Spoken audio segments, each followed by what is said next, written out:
ਦਰਸ਼ਕ ਬ੍ਰੇਕ ਤੋਂ ਬਾਅਦ ਤੁਹਾਡਾ ਸਭ ਦਾ ਨਿੱਘਾ ਸਵਾਗਤ ਹੈ। ਜਿਸ ਤਰ੍ਹਾਂ ਕਿ ਅਸੀਂ ਦੋਨੋਂ ਸੈਗਮੈਂਟ ਵਿੱਚ ਪਹਿਲੇ ਸੈਗਮੈਂਟ ਵਿੱਚ ਮਿਸਟਰ ਐਨਜੀਓ ਜਿਹਦਾ ਜੋ ਆਰਟੀਕਲ ਸੀ ਉਹ ਡਿਸਕਸ ਕੀਤਾ ਸੀ ਡਾਕਟਰ ਸਾਹਿਬ ਨੇ, ਆਈ ਹੋਪ ਤੁਹਾਨੂੰ ਪਸੰਦ ਆਇਆ ਹੋਵੇਗਾ।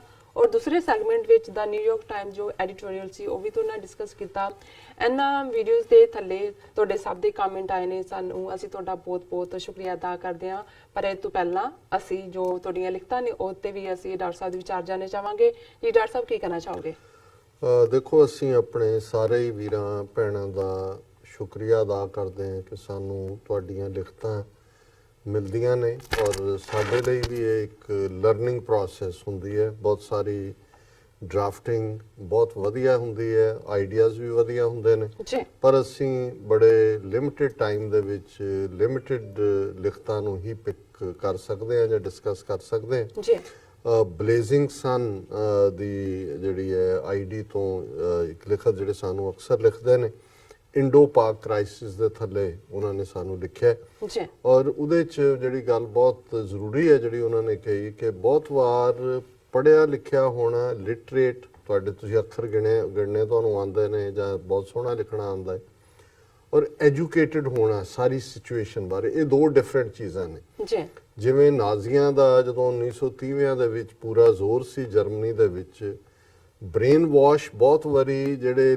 ਲਿਟਰੇਟ ਹੁੰਦੇ ਨੇ, ਪੜ੍ਹੇ ਲਿਖੇ, ਉਹੀ ਬ੍ਰੇਨ ਵਾਸ਼ ਹੁੰਦੇ ਨੇ। ਬਿਲਕੁਲ ਉਹ ਮੈਜੋਰਿਟੀ ਜਰਮਨ ਬਿਲੀਵ ਕਰਦੇ ਸੀ ਕਿ ਗੋਰੀ ਰਹਿ ਸੁਪੀਰੀਅਰ ਹੈ, ਜਰਮਨ ਅਸੀਂ ਸੁਪੀਰੀਅਰ ਹੈ, ਅਸੀਂ ਰੂਲ ਕਰਨਾ ਹੈ ਯੂਰਪ। ਜਿਵੇਂ ਅੱਜ RSS ਨੇ ਮੈਜੋਰਿਟੀ ਹਿੰਦੂ ਤਵੀਆਂ ਦੀ ਜਿਹੜੀ ਹੈ ਇਹ ਬ੍ਰੇਨ ਵਾਸ਼ਿੰਗ ਕੀਤੀ ਹੈ, ਅਖੰਡ ਭਾਰਤ ਅਸੀਂ ਅਜਿੱਤ ਹੈ, ਸਾਡਾ ਇੰਨੇ ਹਜ਼ਾਰ ਸਾਲ ਪਹਿਲਾਂ ਰਾਜ ਜਿਹੜਾ ਅਫਗਾਨਿਸਤਾਨ ਤੱਕ ਸੀ, ਬਰਮਾ ਵੀ ਸੀ, ਇੰਡੋ ਚਾਈਨਾ ਵੀ ਸੀ।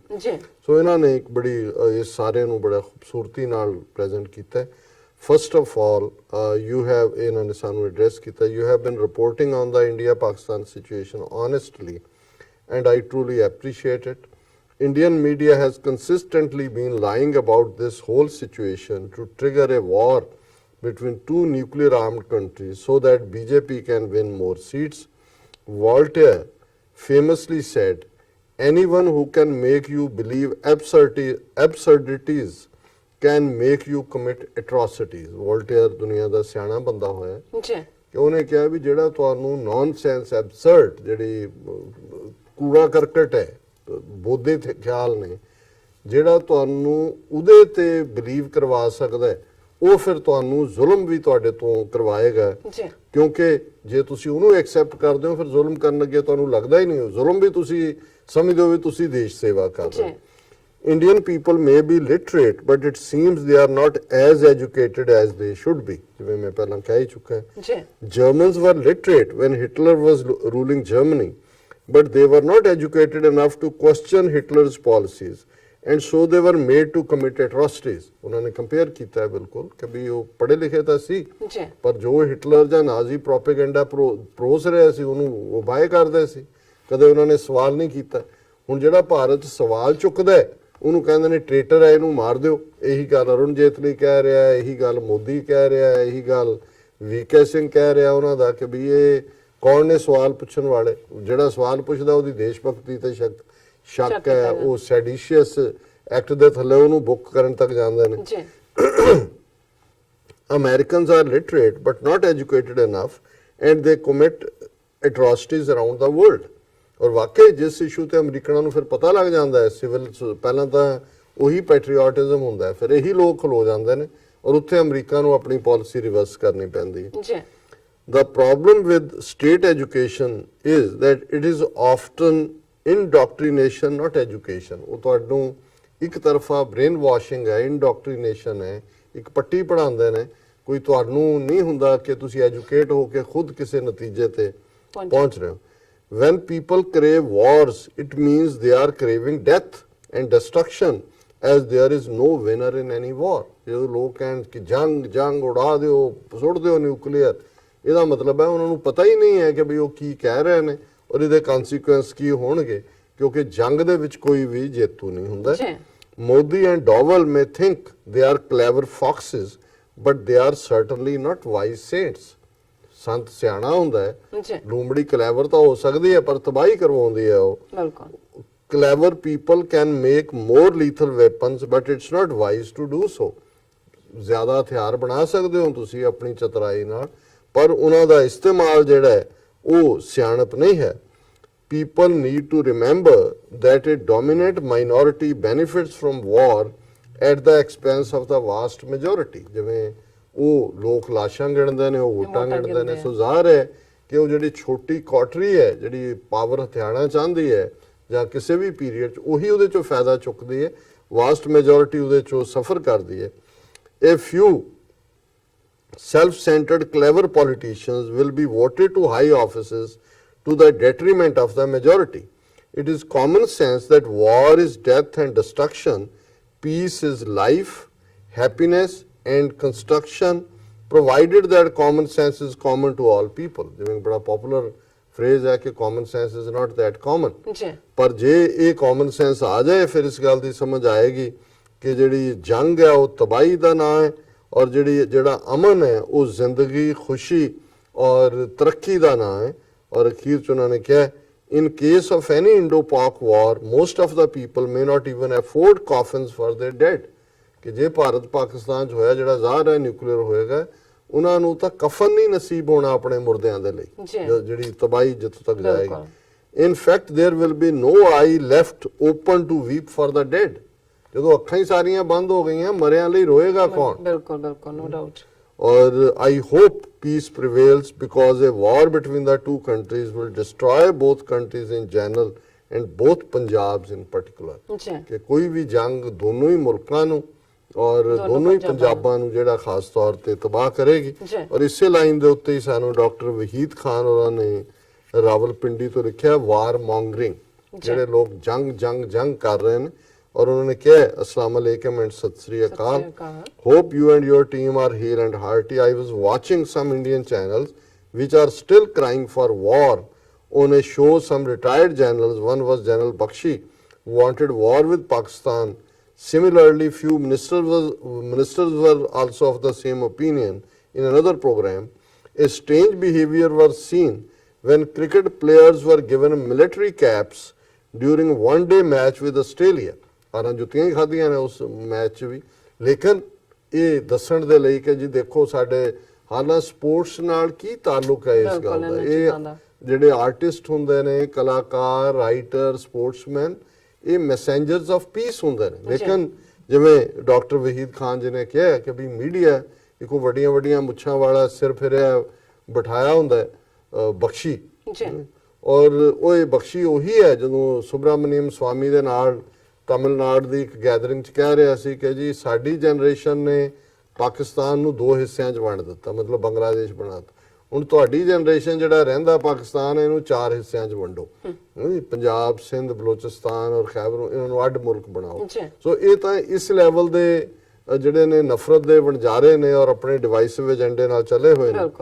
ਫਿਰ during one day match, don't they understand war is not a joke, it brings destruction and humanity is the ultimate loser। Such cushion chair warriors need to be reminded that modern wars are not fought on borders only। Hence, next Indo-Pak war being away from the border will also, next Indo-Pak war, that wars are not going to be fought in plains of Punjab or mountains of Kashmir only। ਉਹਨਾਂ ਨੇ ਕਿਹਾ ਜੀ ਹੁਣ ਦੀਆਂ ਪਹਿਲਾਂ ਤਾਂ ਪੰਜਾਬ ਔਰ ਕਸ਼ਮੀਰ 'ਚ ਹੋਈਆਂ, ਹੁਣ ਇਹ ਪੰਜਾਬ ਔਰ ਕਸ਼ਮੀਰ 'ਚ ਨਹੀਂ ਹੋਏਗਾ। Those who consider themselves safe being away from the border will also face the same destruction which previous wars limited to the borders। ਕਿ ਪਹਿਲਾਂ ਬਾਰਡਰ ਦੇ ਉੱਤੇ ਲਿਮਿਟਡ ਸੀ, ਹੁਣ ਜਿਹੜਾ ਵੀ ਜਿੱਥੇ ਬੈਠਾ ਹੈ ਉਹ ਉਸ ਦੇ ਫਿਰ ਮਾੜੇ ਫਲ ਨੂੰ ਚੱਖੇਗਾ। When will these cushion chair warriors come to senses? ਇਹ ਜਿਹੜੇ ਆਰਾਮ ਕੁਰਸੀਆਂ ਤੇ ਬੈਠੇ ਹੋਏ ਯੋਧੇ ਨੇ, ਔਰ ਇਹਨਾਂ ਨੂੰ ਕਦੋਂ ਅਕਲ ਆਏਗੀ? Sorry for a long mail, with best regard to you and your team। Doctor Waheed Khan ji ਬਹੁਤ ਸ਼ੁਕਰੀਆ, ਤੁਸੀਂ ਬਿਲਕੁਲ ਉਹੀ ਗੱਲ ਕੀਤੀ ਹੈ ਜਿਹੜੀ ਸੱਚਮੁੱਚ ਕਰਨੀ ਬਣਦੀ ਹੈ। ਔਰ ਜਿਹੜੇ ਦੋਨਾਂ ਪਾਸਿਆਂ ਤੋਂ ਹੀ ਅਕਲਮੰਦ ਨੇ ਜਾਂ ਜਿਹੜੇ ਸਮਝਦੇ ਨੇ ਵੀ ਜੰਗ ਕਿੱਥੇ ਲਿਜਾ ਕੇ ਐਂਡ ਕਰੇਗੀ, ਉਹ ਇਸੇ ਕਨਕਲੂਜਨ ਤੇ ਪਹੁੰਚਣਗੇ। ਔਰ ਇਹ ਜਿਹੜੇ ਥੋੜੇ ਜਿਹੇ ਭੜਕਾਊ ਕਿਸਮ ਦੇ ਜਿਨ੍ਹਾਂ ਦਾ ਆਪਣਾ ਏਜੰਡਾ ਹੈ, ਇਹਨਾਂ ਨੂੰ ਜਿਹੜਾ ਉਹ ਰਾਹ ਦਿਖਾਣਾ ਜ਼ਰੂਰੀ ਹੈ। ਔਰ ਉਹ ਰਾਹ ਦਿਖਾਵਾ ਇਹੀ ਹੋਏਗਾ ਕਿ ਵੱਧ ਤੋਂ ਵੱਧ ਆਵਾਜ਼ਾਂ ਅਮਨ ਦੀਆਂ ਔਰ ਜਸਟਿਸ ਦੀਆਂ ਕਸ਼ਮੀਰੀ ਲੋਕਾਂ ਦੇ ਲਈ ਔਰ ਗੱਲਬਾਤ ਰਾਹੀਂ ਮਸਲੇ ਹੱਲ ਕਰਨ ਦੀਆਂ ਉੱਠਣ। ਜੀ। ਸੋ ਹੁਣ ਮੈਂ ਕਰਦੀ ਆਪਣੀ ਟਰਨ। ਪਹਿਲਾਂ ਤੇ ਮੈਂ ਮੈਸੇਜ ਪੜਨ ਤੋਂ ਪਹਿਲਾਂ ਆਪਣੇ ਦਰਸ਼ਕਾਂ ਨੂੰ ਸਾਂਝੀ ਫਤਿਹ ਬੁਲਾਉਂਦੀ ਹਾਂ। ਵਾਹਿਗੁਰੂ ਜੀ ਕਾ ਖਾਲਸਾ, ਵਾਹਿਗੁਰੂ ਜੀ ਕੀ ਫਤਿਹ ਐਂਡ ਅਸਲਾਮ ਵਾਲੇਕਮ ਸਾਰਿਆਂ ਨੂੰ। ਐਂਡ ਐਸ ਸੁਰਿੰਦਰ ਜੀ ਸਾਨੂੰ ਲਿਖਦੇ ਨੇ, ਨੂਰ ਦੀ ਇੱਕ ਕਿਰਨ ਕਾਫੀ ਹੈ ਹਨੇਰਾ ਧੋਣ ਲਈ, ਗਮ ਨਾ ਕਰ ਸਾਥੀ ਜੇ ਕਾਲੀਆਂ ਰਾਤਾਂ ਦੀ ਵਾਰੀ ਆ ਗਈ। ਹੱਕ ਮੰਗੇ ਨਹੀਂ ਜਾਂਦੇ, ਹੱਕ ਖੋਣੇ ਪੈਂਦੇ ਹਨ। ਜ਼ੋਰਾਵਾਰਾਂ ਨੇ ਮਜ਼ਲੂਮਾਂ ਨੂੰ ਕਦੋਂ ਹੱਕ ਦਿੱਤਾ ਹੈ? ਜਦੋਂ ਜ਼ੁਲਮ ਹੱਦੋਂ ਵੱਧ ਜਾਂਦਾ ਹੈ ਫਿਰ ਜਾਨ ਤਲੀ ਤੇ ਰੱਖ ਕੇ ਲੜਨਾ ਪੈਂਦਾ ਹੈ।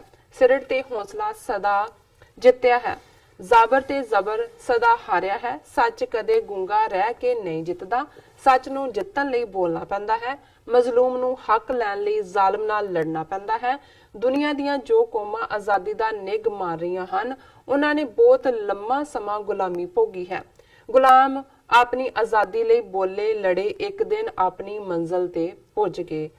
ਸੁਰਿੰਦਰ ਜੀ ਤੁਹਾਡਾ ਬਹੁਤ ਬਹੁਤ ਸ਼ੁਕਰੀਆ। ਬੀਲਾ ਨੀਲਾ ਸਾਂ ਲਿਖਦੇ ਨੇ, India must focus on toilets and pilots, ਉਹਨਾਂ ਨੇ ਲਿਖਿਆ। ਔਰ ਤਾਰਿਕ ਹਨੀ ਨੇ ਸਾਨੂੰ ਅੱਜ ਪੰਜਾਬੀ 'ਚ ਲਿਖਿਆ। ਇਹ ਕਹਿੰਦੇ ਨੇ ਕਿ ਇਹ ਹਿੰਦੂ ਦਾ ਉਦਾਹਰਨ ਹੈ। ਅਛੂਤ ਲੋਕਾਂ ਨੂੰ ਕੌਣ ਨਹੀਂ ਮਿਲਿਆ? ਘੁੱਗੀ ਅਤੇ ਅੰਗੂਰ ਨੇ ਮੁਹੰਮਦ ਦੇ ਹਰ ਭਿਆਨਕ ਜ਼ਖਮ ਨੂੰ ਤੋੜ ਦਿੱਤਾ। ਔਰ ਭਾਈ ਗੁਰਮੀਤ ਸਿੰਘ ਬੱਬਰ ਸਾਹਿਬ ਲਿਖਦੇ ਨੇ, ਪਾਕਿਸਤਾਨ 'ਚ ਉਹ ਪ੍ਰਧਾਨ ਮੰਤਰੀ ਬਣਿਆ ਜਿਨੇ ਕੱਪ ਜਿੱਤੇ ਸੀ, ਇੰਡੀਆ 'ਚ ਉਹ ਜਿਨੇ ਕੱਪ ਧੋਤੇ ਸੀ। ਸੰਜੋਗਾਂ ਦੀ ਗੱਲ ਆ, ਵੈਰੀ ਫਨੀ। ਐਂਡ ਹਰੂਨ ਤਾਰਾਰ ਸਾਹਿਬ ਲਿਖਦੇ ਨੇ, ਨਾਈਸ ਵਰਕ ਟੀਵੀ 84 ਲਿਖਿਆ ਉਹਨਾਂ ਨੇ। ਸਤਪਾਲ ਸਿੰਘ ਪੁਰੇਵਾਲ ਹੋਰਾਂ ਦੇ ਕਾਫੀ ਮੈਸੇਜ ਨੇ। ਉਹਨਾਂ ਲਿਖਿਆ ਹੈ, ਰੱਬ ਕਰੇ ਕਿਤੇ ਸਾਡੀ ਕੌਮ ਨੂੰ ਕਾਬਲ ਲੀਡਰਾਂ ਦੀ ਪਹਿਚਾਣ ਕਰਨੀ ਆ ਜਾਵੇ। ਹੈਰਾਨੀ ਦੀ ਗੱਲ ਵੇਖੋ ਕਿ ਅਸੀਮਾਨੰਦ ਵਰਗੇ ਬੰਦੇ ਜਿਸ ਨੇ ਖੁਦ ਬੰਬ ਧਮਾਕਿਆਂ ਦੇ ਗੁਨਾਹ ਕਬੂਲ ਕੀਤਾ ਹੈ, ਉਸ ਨੂੰ ਬਰੀ ਕਰ ਦਿੱਤਾ ਹੈ ਅਤੇ ਪਾਕਿਸਤਾਨ ਕੋਲੋਂ ਖਾਲਿਸਤਾਨੀ ਜੁਝਾਰੂ ਮੰਗੇ ਜਾ ਰਹੇ ਹਨ। ਇਹ ਉਹਨਾਂ ਲਿਖਿਆ ਇੱਕਦਮ ਸਹੀ। ਫਿਰ ਉਹਨਾਂ ਨੇ ਸਾਨੂੰ ਸਾਰਿਆਂ ਨੂੰ ਫਤਿਹ ਵੀ ਬੁਲਾਈ ਹੈ। ਵਾਹਿਗੁਰੂ ਜੀ ਕਾ ਖਾਲਸਾ, ਵਾਹਿਗੁਰੂ ਜੀ ਕੀ ਫਤਿਹ। ਮੈਂ ਦੂਸਰੇ ਸੈਗਮੈਂਟ ਤੇ ਵੀ ਮੈਸੇਜ ਦੇਖਦੀ ਹਾਂ। ਮੈਂ ਇਨ ਦਾ ਮੀਨ ਟਾਈਮ YouTube ਤੇ ਤ੍ਰਿਗਾਨੀ 2 ਉਹਨਾਂ ਨੇ ਲਿਖਿਆ, ਜਿਨ੍ਹਾਂ ਲੋਕਾਂ ਨੇ ਬਾਲਕੋਟ ਉੱਤੇ ਹਮਲਾ ਕੀਤਾ, ਬਾਲਾਕੋਟ ਕਹਿਣਾ ਚਾਹੁੰਦੇ ਨੇ, ਉਹਨਾਂ ਦੇ ਪਰਿਵਾਰਾਂ ਨੇ ਹਵਾਈ ਜਹਾਜ਼ਾਂ ਦੁਆਰਾ ਬਦਲਾ ਲਿਆ ਹੈ। ਫਿਰ ਗੈਰੀ ਸੰਧੂ ਫਤਿਹ ਬੁਲਾਉਂਦੇ ਨੇ, ਖਾਲਿਸਤਾਨ ਜ਼ਿੰਦਾਬਾਦ। ਖੁਰਮ ਸ਼ਹਿਜ਼ਾਦ ਕਹਿੰਦੇ ਨੇ, ਫਸਟ ਟਾਈਮ ਲਾਈਵ ਦੇਖ ਰਿਹਾ ਹਾਂ, ਬਹੁਤ ਸ਼ੁਕਰੀਆ ਸ਼ਹਿਜ਼ਾਦ ਜੀ, ਔਰ ਇਸੇ ਤਰ੍ਹਾਂ ਤੁਸੀਂ ਦੇਖਿਆ ਕਰੋ ਲਾਈਵ। ਸੁਖੀ ਸਿੰਘ ਫਤਿਹ ਬੁਲਾਉਂਦੇ ਨੇ। ਔਰ ਸ਼ਹਿਜ਼ਾਦ ਇਰਫਾਨ ਕਹਿੰਦੇ ਨੇ ਕਿ doctor sahib will miss your program SOS on this weekend. ਸੋ ਜ਼ਾਹਰ ਹੈ ਵੀ ਵੀਕਐਂਡ ਅਸੀਂ ਟਰੈਵਲ ਵੀ ਕਰਦੇ ਹਾਂ, ਔਰ ਇਹ ਹੁਣ ਇਹਦੇ ਚ ਕੁਝ ਕਰ ਤਾਂ ਨਹੀਂ ਸਕਦੇ ਜੀ। ਮੈਗਾ ਮਾਈਂਡ ਦਾ ਮੈਂ ਪੜਾ ਮੈਸੇਜ ਕਹਿੰਦੇ ਨੇ ਸਲਾਮ। ਮੈਗਾ ਮਾਈਂਡ ਲਿਖਦੇ ਨੇ, ਅੱਜ ਕੋਈ ਕਹਿ ਰਿਹਾ ਸੀ ਕਿ ਜਿਹੜਾ ਕਾਂ ਮਾਰਿਆ ਸੀ ਉਹਦੀ ਗਰਲਫ੍ਰੈਂਡ ਨੇ ਅੱਜ ਇੰਡੀਆ ਦਾ MiG-21 ਜਿਹੜਾ ਉਹ ਢਾਹ ਕੇ ਬਦਲਾ ਲਿਆ। ਠੀਕ ਹੈ, ਇਹ ਵੀ ਹੁਣ ਆਈਡੀਆ ਜਦੋਂ ਤੁਰਦੇ ਨੇ ਫਿਰ ਗੱਲ ਤਾਂ ਸਾਰੇ ਪਾਸੇ ਫੁਰਦੀ ਹੈ। ਬਿਲਕੁਲ। ਔਰ ਜ਼ਹੀਰ ਅਹਿਮਦ ਅਵਾਨ ਲਿਖਦੇ ਨੇ, ਉਹਨਾਂ ਨੇ ਤੁਹਾਨੂੰ ਵੀ सलाम किया कि उन्होंने कहा कि डॉक्टर साहब करतारपुर साहिब का मीटिंग अब पंजाब में होगा, आप क्या समझते हैं, कोई फ़ायदा होगा पंजाब में? जो अपने ही लोग होंगे, आप कुछ अपडेट दें। देखो ਜ਼ਾਹਿਰ ਜੀ, ਇਹ ਤਾਂ ਇਹਨਾਂ ਨੇ ਜਾਣ ਕੇ ਦਿੱਲੀ ਦਾ ਵੈਨਿਊ ਬਦਲਿਆ ਕਿ ਜਿਵੇਂ ਅਸੀਂ ਉਹਨਾਂ ਨੂੰ ਦਿੱਲੀ ਨਹੀਂ ਆਣ ਦੇਣਾ, ਅਟਾਰੀ ਰੱਖਿਆ ਜੀ। ਔਰ ਬੰਦੇ ਤਾਂ ਉਹੀ ਹੋਣਗੇ ਜਿਨ੍ਹਾਂ ਨੇ ਦਿੱਲੀ ਮਿਲਣਾ ਸੀ, ਕਿਉਂਕਿ ਸਟੇਟ ਪੰਜਾਬ ਇਹਦੇ ਚ ਇਨਵੋਲਵ ਨਹੀਂ ਹੈ। ਔਰ ਮੈਨੂੰ ਲੱਗਦਾ ਵੀ ਇਹ ਲਮਕਾਣਗੇ ਹੀ, ਕਿਉਂਕਿ ਅਜੇ ਤੱਕ ਕੋਈ ਲੈਂਡ ਐਕਵਾਇਰਿੰਗ ਪ੍ਰੋਸੈਸ ਜਿਹੜੀ ਡੇਰਾ ਬਾਬਾ ਨਾਨਕ ਇੰਡੀਅਨ ਸਾਈਡ ਹੈ ਉਹਦੇ ਤੇ ਸ਼ੁਰੂ ਨਹੀਂ ਹੋਈ। ਔਰ ਇਸ ਹਾਲਾਤ ਜਦੋਂ ਕਿ ਉਹ ਚਾਰ ਚੁਫੇਰੇ ਨਫ਼ਰਤ ਫੈਲਾ ਰਹੇ ਨੇ, ਉਹ ਇਸ ਪਾਸੇ ਪੇਸ਼ਕਦਮੀ ਨਹੀਂ ਕਰਨਗੇ। ਫਿਰ ਕਾशिफ इस्लाम जी लिखते हैं, उन्होंने इंशाअल्लाह जल्दी खालिस्तान बन जाएगा, आप खालिस्तानी नेशनल TV पर से ये शो किया करेंगे। ਤੁਹਾਡੇ ਮੂੰਹ 'ਚ ਕਾशिफ साहब ਘਿਓ ਸ਼ੱਕਰ। ਔਰ ਜ਼ਾਹਿਰ ਹੈ ਅਸੀਂ ਇਹ ਸਮਝਦੇ ਹਾਂ ਵੀ ਖਾਲਿਸਤਾਨ ਹੀ ਸੋਲੂਸ਼ਨ ਹੈ, ਕੌਮ ਇਸ ਦੇ ਲਈ ਲੜੇਗੀ ਆਪਣੇ ਹੱਕਾਂ ਲਈ। ਬਾਕੀ ਅੱਲਾਹ ਤਾਲਾ ਰੱਬ ਦੇ ਹੱਥ ਵਾਸਤੇ ਹੈ ਕਿ ਕਦੋਂ उसने सानू ये मुल्क बख्शना है। और फिर ਜਿਹੜਾ ਸ਼ਹਿਜ਼ਾਦ ਇਰਫਾਨ ਜੀ ਨੇ ਪਹਿਲਾਂ ਹੀ ਜਿਹੜਾ ਫਿਰ ਪੁੱਛਿਆ ਕਿ ਇੰਡੀਅਨ ਕ੍ਰਿਕਟ ਟੀਮ ਜਿਹੜੀ ਆਰਮੀ ਕੈਪ ਪਾ ਰਹੀ ਹੈ, ਹੁਣ ਜ਼ਾਹਰ ਹੈ ਕਿ ਕੀ ਵਾਰ ਮੌਂਗਰਿੰਗ ਕਿਹਨੂੰ ਕਹਿੰਦੇ ਨੇ, ਘਟੀਆ ਜਿਹਨੂੰ ਕਹਿੰਦੇ ਨੇ ਕਿ ਵੀ ਕੋਈ ਐਥਿਕਸ ਨਹੀਂ, ਕੋਈ ਸਪੋਰਟਸ ਦਾ ਵੀ ਐਥਿਕਸ ਨਹੀਂ, ਕੋਈ ਇਖਲਾਕ ਵੀ ਨਹੀਂ ਹੈ। ਔਰ ਬਾਕੀ ਤੁਸੀਂ ਹੁਣ ਬਾਕੀ ਮੇਰੇ ਕੋਲ ਵੀ ਇੱਥੇ ਥੋੜੇ ਮੈਸੇਜ ਨੇ। ਵੈਸੇ ਤੇ ਫਤਿਹ ਬੁਲਾਈ ਹੈ, ਸਤਿ ਸ਼੍ਰੀ ਅਕਾਲ ਬੁਲਾਈ ਸਾਡੇ ਦਰਸ਼ਕਾਂ ਨੇ ਸਾਨੂੰ, ਔਰ ਪੁੱਛਿਆ ਕਿ how long is a break 2-4 minute ਦੀ ਹੁੰਦੀ ਹੈ ਤੇ ਜ਼ਿਆਦਾ ਨਹੀਂ ਹੁੰਦੀ। ਸਤਪਾਲ ਸਿੰਘ ਪੁਰੇਵਾਲ ਸਾਨੂੰ ਲਿਖਦੇ ਨੇ, ਖਬਰਾਂ ਦੇ ਆਧੁਨਿਕ ਸਾਧਨਾਂ ਨੇ ਮੱਕਾਰਾਂ ਦਾ ਝੂਠ ਵਿਕਣਾ ਬਿਲਕੁਲ ਬੰਦ ਕਰ ਦਿੱਤਾ ਹੈ, ਇਸ ਲਈ ਬਹੁਤ ਤੜਫ ਰਹੇ ਹਨ। ਡਾਕਟਰ ਸਾਹਿਬ ਮੈਂ ਇੱਥੇ ਬ੍ਰੇਕ ਲੈਂਦੀ ਹਾਂ ਕਿਉਂਕਿ ਮੇਰੇ ਕੋਲ ਹੋਰ ਮੈਸੇਜ ਨਹੀਂ ਹੈਗੇ। ਵਿਊਅਰਸ ਤੁਸੀਂ ਇਸ ਤਰ੍ਹਾਂ ਬਣੇ ਰਹਿਣਾ, ਮਿਲਦੇ ਹਾਂ ਛੋਟੇ ਜਿਹੇ ਵਕਫੇ ਤੋਂ ਬਾਅਦ।